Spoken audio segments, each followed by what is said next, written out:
You pay your HOA dues, you try to take care of your property, but then you get a fine for not pressure washing your driveway or your sidewalk. And that fine leads to more fines and then interest, and all of that accrues. And next thing you know, you can lose your house through foreclosure.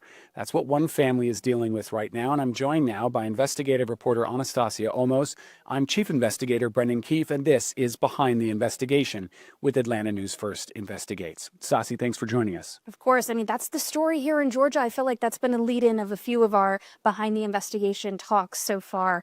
This one, particularly, a 77-year-old man who is now facing a possible foreclosure on his home because of his HOA dues and fees and things that got behind.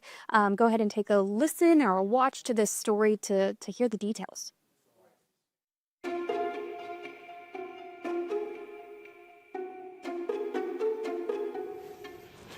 The scene of the crime is this north-facing side of my house. It's a scene that haunts George Watson more than 3 years later. It's anxiety, it's sleeplessness, it's depression. A slimy wall, a bucket, and a ladder. I realized, I had been the architect of my own demise by not opening the mail. The fines and legal fees, he estimates, now exceed $30,000. It very possibly means that I'll lose the house. But it's not the local police after Watson. It's his homeowners association. This was the original newsletter that came the first year we were here. George moved into the Cedar Lake Townhome subdivision in Kennesaw in 2001. These were starter homes. I purchased mine out of a divorce. It was all I could afford. Everything I had is tied up in this house. All the equity I've got to show for my life. He says he's had his share of disagreements with the HOA in the last 20 years, but now he fears he could lose everything. During COVID, I developed a neurotic response to mail delivery. I literally just don't want to see mail. George says when he checked the mail in late 2022, I had a bill saying, you owe the HOA $6,000. Please send us a check. And I but for what? He says he had no idea he'd violated any HOA rules, and then saw the other letters from July to September. Warnings and then fines to pressure wash the side of his home and to dump water out of a bucket, stating this breeds mosquitoes. And one in November for a ladder on the side of his house. You cannot see anything on the side of the house. The fines, $50 a day, equating to more than $1,500 a month, with 7% interest for 4 months. George says he borrowed a pressure washer from his neighbor, but didn't get to it until January of 2023. That's when the fines stopped. He says when he tried to negotiate with the board, there was absolutely no attempt at all to talk to me. And then the knock at the door came. It was July 2024. The HOA filed a judgment to foreclose on the lien they placed on his home to recover the money he owed, now more than $9,000. Georgia law allows an HOA to place a lien on a home for any amount. They can file to foreclose on the home when that amount exceeds $2,000. I'm retired and living on a fixed income. Social Security, it amounts to about $20,000 a year. How am I going to pay if I lose the suit? George says he took out an equity loan on his house to fight for it. A year of anxiety and worry over the mounting legal costs because it's not over. I think it's added about 5 years of age to me. Atlanta News First Investigates found George is the only homeowner in the Cedar Lake townhomes that the HOA has taken to court since 2008. But we did speak with several homeowners who said they've also had similar disagreements with the HOA. And when we went to ask the HOA president about George's case, she told us you would need to call our property management company or our attorneys. The management company, Tolly Community Management, told us in part that someone choosing not to read their mail is not an association issue. The covenants for the neighborhood state that the notice shall be sent by U.S. mail. For more insight, we sat down with attorney Randy Williams, who represents homeowners as well as HOAs in Metro Atlanta. There are some times where you just need to tell your client, don't do that. So what are you going to do? You want to take their house? You probably could, but do you think that's the human thing to do to a 70, 80-year-old person Instead, he recommends HOAs offer payment plans to people living on fixed incomes and points to a much cheaper solution, often found in the HOA bylaws, called self-help powers, letting the HOA board perform repairs or assist directly. It would have been cheaper to either knock on his door or move the problem items to the back of his house. I'm between a rock and a hard place, and there's nothing much I can do about it. This is not the way it's supposed to be for homeowners. And I want to read you a statement that the management company, Tolly Management, said to us in full here. The association has given the owner every possible opportunity to the best of their knowledge to resolve the issue before it got this far. And then they go on to that quote, someone choosing not to read their mail is not an association issue. Now, the law firm that took on the case, which of course is now taking on the filing for the foreclosure, that is Lizega and Johansson, and they have not responded to any of our emails for comment. Well, what about that argument of, because he said you keep getting that same letter and you just don't want to see it. It's happened to me. I understand it. But doesn't he have some due diligence in opening that mail to make sure he's staying up on the fines? You know, it comes down to what is in the covenants, meaning what are in the rules of your HOA when you sign for that house, you sign into the HOA. So in those documents, it usually does say, especially in this community, that you will receive notices via written mail. And so that really gives you the obligation to check your mail. And, you know, one of Watson's concerns there was that, well, in this day and age, shouldn't things be emailed? Or, you know, even the attorney says, could you have just knocked on the door? That comes down to the board members and their preference of if they're going to do that. But whatever is in those covenants is really what the law is going to hold you to. Yeah, that makes so much sense. Is a lot of folks don't understand when you buy a home in an HOA, you are essentially endorsing and agreeing to those covenants and entering into them as essentially a legal contract. You're bound by the rules in there. And if it says written notice by mail, that's the way it's going to come, even if you may prefer another way. And ultimately, when this goes to court, that may really end up hurting him. Correct. And, you know, with the negotiating part is those fines stopped at about 3 or 4 months. So really, when he got the mail and saw the fines, then he began to try to reach out. And maybe at that point, it was already past due. And as we mentioned, it's not just one fine. It was the pressure washing fine. And then it was you've had this ladder out or you've had this bucket out. And so it was kind of accumulating. And all of those fines do drop off there after 4 months. So the issues were remedied, but those fines were still on the ledger. And if you see closely on the video, 7% interest every month for several years, it can get out of hand fast. And you can lose your home, which is amazing. I mean, they can put a lien on your home and then they can foreclose.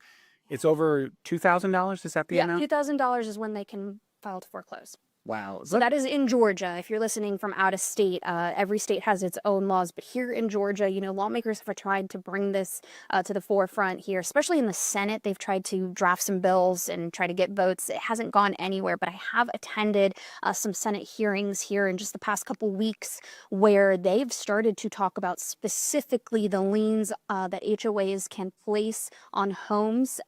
Right now, as we mentioned, the $2,000 to file for a foreclosure.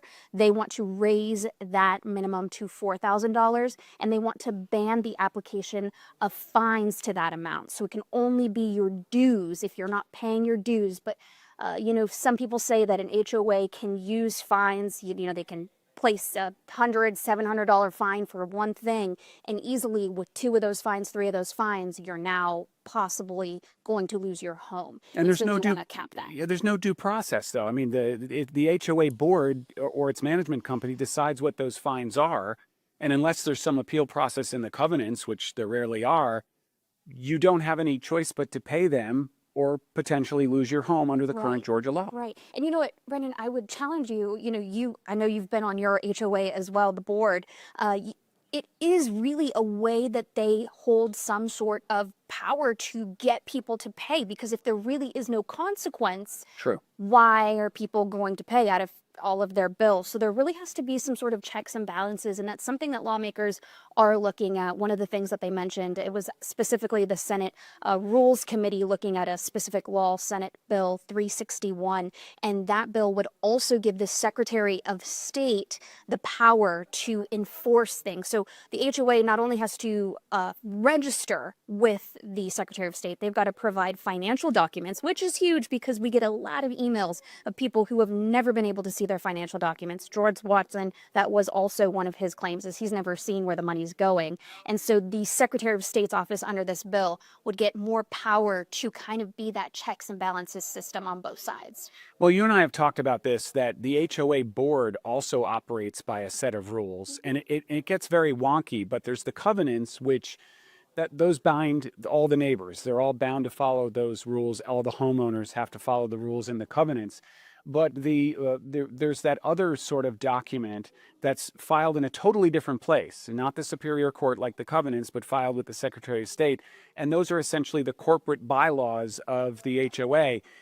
Can homeowners use those to show that the HOA hasn't been elected properly or hasn't been following its own rules on when holding annual meetings? And can that be used as a way to overthrow the board even? Absolutely. I've talked to many homeowners who have done that, who are taking their bylaws to their HOA members and saying, you're not doing this. You didn't hold this vote. And in some cases, they're saying the HOA doesn't care. And in some cases, maybe the HOA board members just aren't aware of the way that things are supposed to be done. But bottom line, what we are finding is the oversight of even their own rules, the bylaws that were written at the creation of the HOA, whether it was a builder that did it or a management company.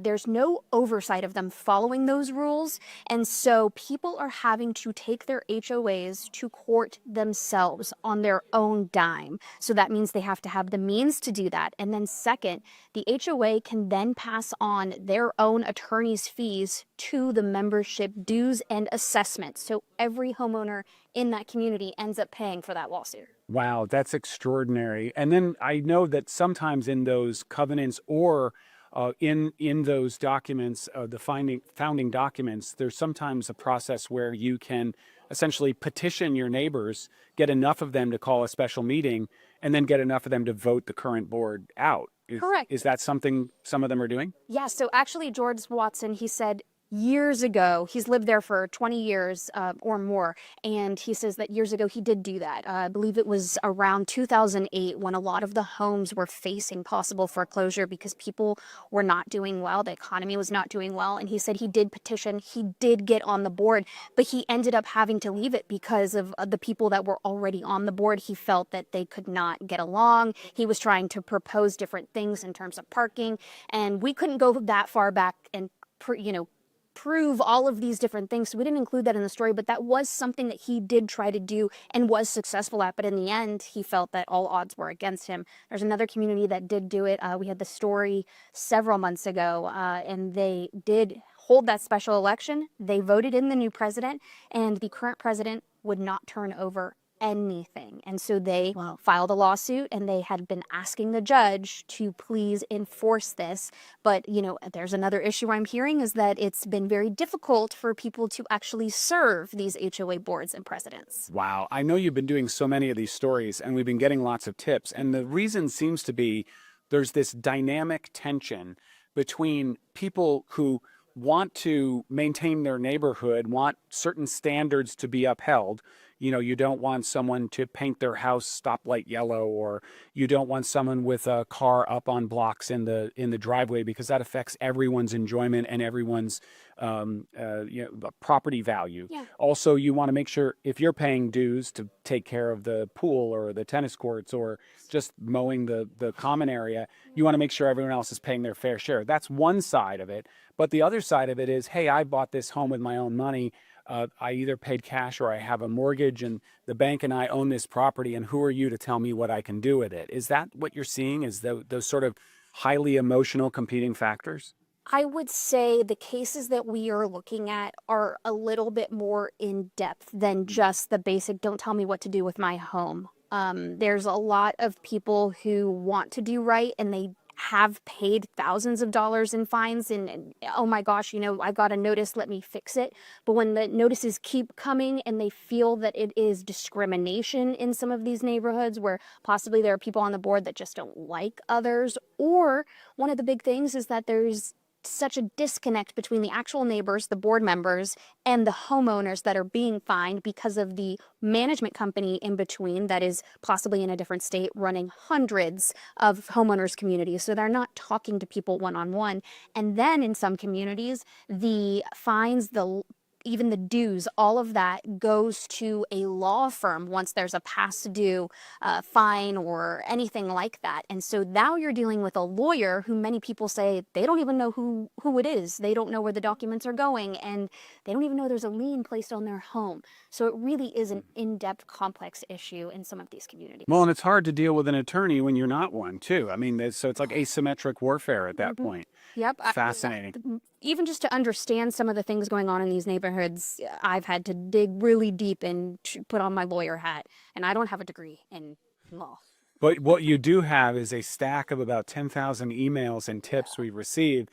I am hesitant to ask people to send you more, but if people do want to contact you, how would they contact you? I actually created a form because when I took on this issue, there really were no real numbers, right? Because nobody had there's no oversight, there's nobody to collect these numbers, no state agency to go to and say, because I'd gone to the Attorney General's office, I said, how many complaints have you got? And they said, well, we don't oversee HOAs, and then trickle down effect, same with Secretary of State. And so I created a form to try to crowdsource information, and right now we're just under 100 responses, which is pretty huge for a couple stories and putting this form out there. But I'm asking people, how much do you owe? What are the fines for? Tell me about it. Give me, documentation. And we're not saying we're going to do these stories, but what I'm trying to do is get information so we can put numbers to the issue and take that to lawmakers. And how do we get to that form? That's on our website. That's going to be atlantanewsfirst.com. There's an investigates tab at the top, and if you click that, you can find an HOA story in kind of the rundown there,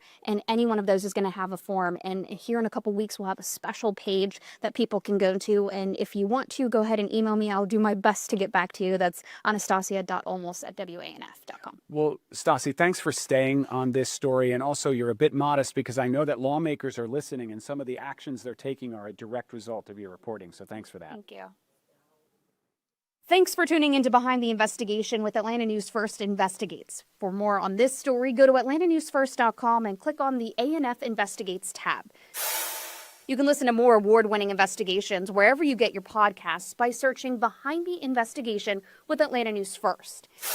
And tune in Sundays for an hour-long episode of Uncovered, where we highlight some of our biggest investigations that impact our communities.